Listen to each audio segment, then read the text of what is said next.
আর বন্ধুরা, রাস্তায় বেরোলে বোঝা যায় কি কি হচ্ছে কি কি হচ্ছে না। ঘরে থাকলে কি আর কিছু বোঝা যায় বলো?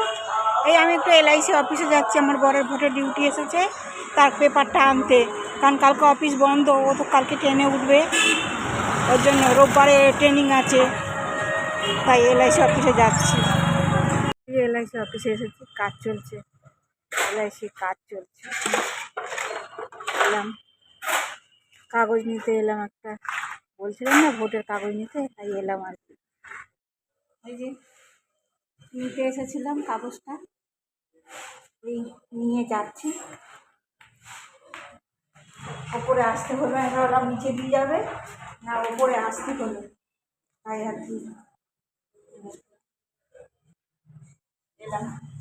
অফিসের ভেতরে আগে ডিভিশনে ছিল, ওখানে ঢুকেছিলাম, এখানে ঢুকিনি কখনো, আজকে ঢুকলাম এখানে।